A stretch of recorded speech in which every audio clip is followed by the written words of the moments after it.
In today's video, we're breaking down the potential for a major winter storm in the New York City metro area later this week, plus looking at which models we can trust and which ones we can't. All that and more coming your way right now. Hey guys, good afternoon. John with New York Metro Weather. We are back with another update, and we have a lot to talk about today. I've got a fresh cup of coffee. I hope you all do as well. Going to be a longer one, and we're going to sit down and kind of discuss we're going to focus really on the winter storm threat for later this week and weekend, which has been dialed up a notch, and there's a lot to go through. And so it's going to break it down and kind of go through exactly what's causing the discrepancies among the weather models and what the different possibilities are for impacts in the New York City area later this week and weekend. So we're looking at the European model, and I'm just going to start by going through what the European model shows, because I think that's a good baseline. So dry, cold for the rest of the week. This is Wednesday and Thursday. Really not too much to talk about at all as this system slides on by. But what you don't see going on behind the scenes here is there is a phase occurring between a disturbance that drops down from Minnesota and another one that ejects out of the Four Corners region. And what happens is they come together to help amplify the flow in the eastern U.S. and form a major storm system. You can see the European model signaling a very strong nor'easter here from Friday into Saturday. This is a huge one, folks, on the European model. Big, strong low pressure off of Long Island with heavy snow across a large majority of the Northeast states. That's the European model, though, and what we want to do is kind of break down what's causing the European model to do that. So here we have the European ensemble. So again, we've talked about ensembles a bunch of times, but I like to reiterate it in all of our videos. The reason we use ensembles is because it is a blend of 50 different weather models. So you take the one European model we just looked at and you run it 50 more times. And then you take the mean of that, but you can dive in between and see what the different members show. So it gives you kind of an envelope of possibilities, and it really helps meteorologists in a tight forecast like this where there's a lot of uncertainty. So we're looking at the mean of the European model, and there are two disturbances that catch your eye. Here's the first one that drives into the Four Corners region. Here on Thursday afternoon, it's in Colorado. This is really important because this disturbance comes down. We see this large ridge here on the west coast. It comes down here almost like a roller coaster. You can see it sliding right down that ridge down into Colorado. And then it looks like it's almost going to get cut off from the flow here in Colorado, right? It's in New Mexico here on Thursday night. It's so close to just kind of becoming its own entity and hanging out here. It wants to spend some time in New Mexico. But what happens instead is it just barely gets caught and continues eastward. And then we get our secondary disturbance here that drops down from Canada into Minnesota. And the two of these eventually phase. They merge together. And that creates powerful cyclonic vorticity. And this storm comes up the East Coast and develops into a major storm system. That is the European ensemble. So again, focus on those two different disturbances. We have this one here in Colorado and New Mexico that swings eastward. And then it phases and merges with this second one that comes down from Minnesota and forms into this powerhouse upper level low. I don't want to mince words. The European ensemble and the European model itself, this look overall here that we're seeing with this trough, this orientation and strength, is textbook for some of the most classic East Coast winter storms we've seen. That being said, there's still a lot going on that we need to discuss. We want to look at the European model itself, and I just really want to focus on how close this entire thing comes to not happening. And I want to focus on that because we've been down this road before and we've been burned, and we want to talk about all the possibilities. So here's that initial disturbance Thursday morning. It drops down here, really from the international border of Canada into Colorado and New Mexico. And it kind of gets hung up here. It's very close to a lot of this vorticity being cut off and kind of hanging out down here. But what happens, and barely, is it merges and it comes on eastward here and gets caught in this trough. And that secondary disturbance comes flying down here from Mexico and phases. And so that initial disturbance here that comes out eastward from New Mexico and Colorado, it gets caught, it gets phased, and it pulls up northward, and you get this monster storm that curls in towards the coast. If you look at the GFS model as an example of something different, what it does is it takes a lot more of that vorticity and it keeps it back, further back here across New Mexico. Let's compare the European and the GFS valid Friday morning. So here's the European, this vorticity is over Texas and eastern New Mexico, and the GFS has it just a couple hundred miles back to the west. It's over central and western New Mexico. Here's the European model, here's GFS model. And the result is that on the GFS, the phase happens just a little bit later, and so all that energy, that vorticity is way further east. And so the storm system wraps up, but it does so just a little too late for the New York City Metro compared to the European model where the two of them phase. One of the main reasons why that storm system goes so nuts on the European model is because of the jet dynamics. When you get a phase like that, the whole thing amplifies, and look at this dual jet structure. We see this initial jet kind of flies to the east here across the southeast and mid-Atlantic, and then when that phase occurs, check out the expansion of this jet stream across New England, kind of curling back to the northwest, tons of divergence, and just a great environment for a surface low to rapidly strengthen. This is a powerhouse signal for a major storm system if that phase occurs based on the European model guidance.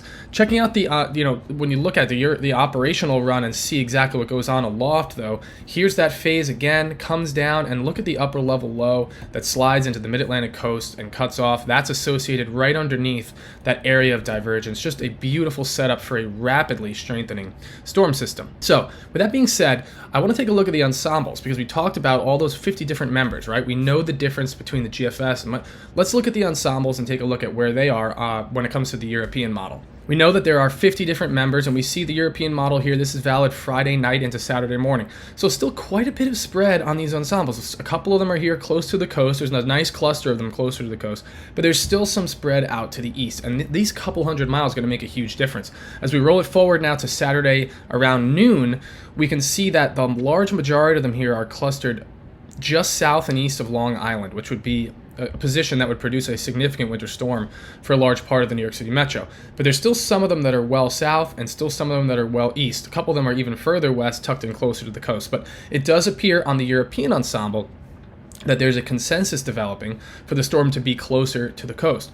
Checking out the GFS though in comparison, and we see a system that is way further to the east compared to the European. The GFS much further east by a couple hundred miles here off to the coast and well off the coast. So the GFS ensemble well east, the European closer to the coast. That's been the case all day long, really for the last 24 hours. And that both models are kind of digging their heels in right now. So we know the GFS is out to sea. We know the European is closer to the coast. Have there been any trends among the individual models that we can pick apart to take a look? And the answer is yes. Let's pull up the GFS model with that initial disturbance that we talked about tracking down to the Four Corners region. And so we're looking at a map of the mid-levels of the atmosphere, about 10,000 feet up, and we're looking at that vorticity that we talked about, or the spin in the atmosphere that can tell us where the disturbances are. And we're all the way on the west coast here. This is California we're looking at. But again, I want to talk about the GFS model. We talked about how it was further west with that initial disturbance, right? And that discouraged the phase.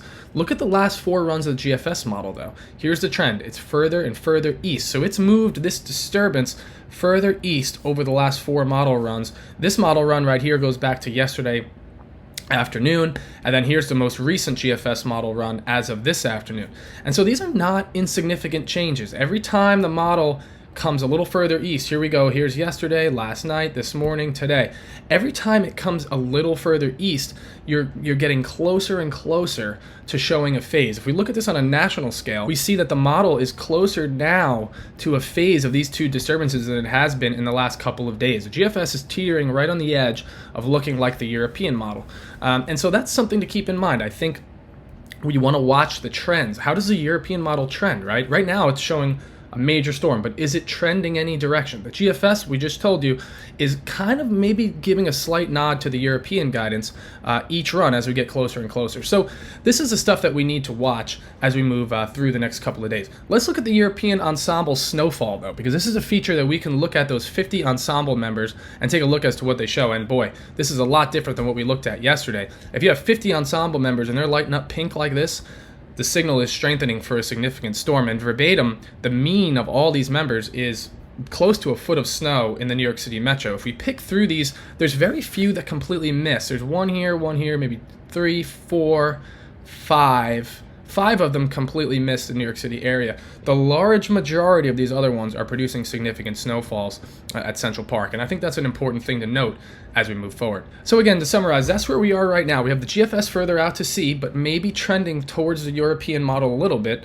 and the European model much closer to the coast with this storm system, and suggesting the potential for significant impacts. If the European model was to be correct, here's what we'd be looking at. Snow would break out late Friday night into early Saturday morning. morning. This is valid Saturday overnight while we're likely still asleep. And then Saturday morning into Saturday afternoon, there would be a major storm, heavy snow, heavy wind, big time problems across the entire area. And it would wrap up by early Sunday morning as the storm system got out of here. Again, this is just one possible solution, but this is the European model. The GFS model, just looking at it for a comparison here, is further south and east. It still brings some snow to the New York City area on Saturday, but you notice the heavy stuff develops later. It's up here over Boston, and so the storm system is kind of in and out of the New York City area on Saturday with a fringe impact system, but still a strong storm just develops later, and that's going to be the thing we need to focus on, is how far west does this come? Is it more like the Euro, or is it more like the GFS? And that's what we're going to have to figure out over the next couple days. Again, right now the trend is slightly towards the European model, but the model battle continues, and these two models are still quite far apart. Let's answer some questions. We got a lot of great questions today on YouTube, and we're going to answer them. We love answering the questions that you guys submit.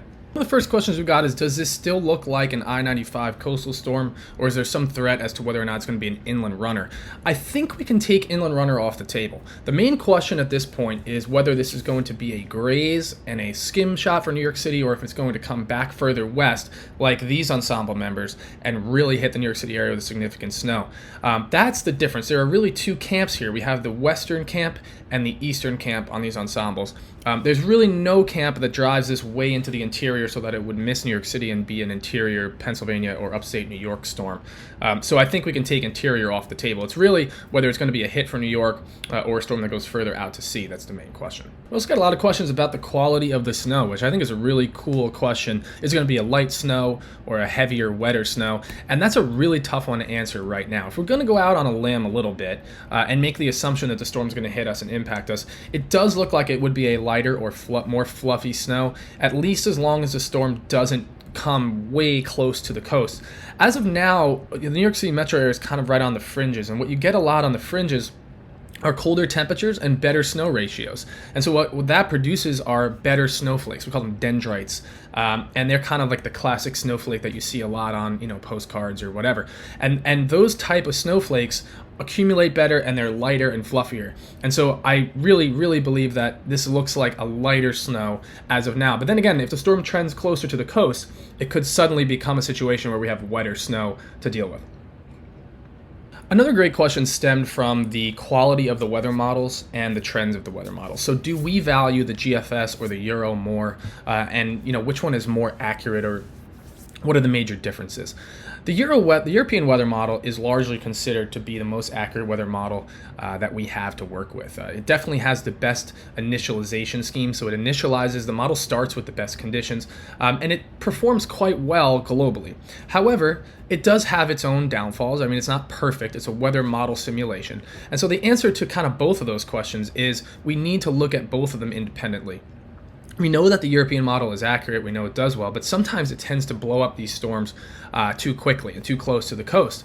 At the same time, the GFS has had a great winter. It's done a great job this winter, but it has its downfalls too, and a lot of times it tends to be too progressive, too far out to sea. So we really have to factor in both models, and that's why trends become important. Are these models moving towards each other? Are they moving away from each other? Is there anything we can pick apart? And this is all the value of looking at each and every one of the weather models and trying to piece them all together. So yes, the GFS and Euro are quite different, but we need to value them equally here as we try to put this forecast together and figure out how it's going to shake down. We got a lot of questions about flights. This is the last question, but we'll be open on Twitter and then obviously take more questions as we go tomorrow. A lot of questions about flights from Friday night into Saturday. Right now, I don't think there's any reason to panic and cancel your flight. Still a couple days to go. No reason to freak out too much about it yet. But if your flight is on Saturday morning, I would pay close attention tonight into tomorrow morning, because what we're looking at here is a very quickly, rapidly strengthening low pressure from late Friday into Saturday. So whether the New York City area gets hit with snow or not, there's going to be some complications when you have a very deep, rapidly strengthening ocean storm here. This is a very strong nor'easter being signaled. There's going to be strong winds throughout the Northeast states, and there's going to be problems. So if your flight is Saturday morning in particular, given the possibility of a significant winter storm, and whether or not that happens in New York, the likelihood that it'll happen somewhere, whether that be the New Jersey coast, Long Island, Boston, and you have this powerful storm off the coast, is high. That's almost a guarantee at this point. So I would start looking into maybe moving things around if you have the flexibility to do that in the next 12 to 24 hours or so. So let's get to a highlight and kind of break it all down and leave you with this. We know there's a potentially significant winter storm coming Friday into Saturday. We know a major storm is possible. We know the potential exists for big-time impacts. If the most extreme model solutions verify, we'll be looking at a very, very big winter storm in New York. And if it tracks close to the coast, the impacts are going to be widespread. What we don't know is the exact track of the storm, when it's going to strengthen, how it's going to strengthen. We know that some models are keeping the storm close to the coast, some are further out to sea, and we just don't know exactly yet which models to trust over the others. What we need in the next 24 hours is to start to develop a model consensus or idea which way this is heading, and I think we'll be able to do that by this time tomorrow afternoon, so Wednesday afternoon. And that should start to eliminate the outlier model solutions. So we talked about the ensembles. It should start to eliminate the ones on the fringes and start to develop a little bit more of a consensus. That'll give us a better idea as to the timing and intensity of this and whether or not it's going to be a big-time storm in New York City or not. So, hope you guys enjoyed the video today. Make sure to subscribe. We'll be here through tonight and also have another video out tomorrow as we continue to break down the threat for a significant winter storm in the New York City metro from late Friday into Saturday. Thanks for watching, guys. Have a great Tuesday afternoon. We'll see you tomorrow.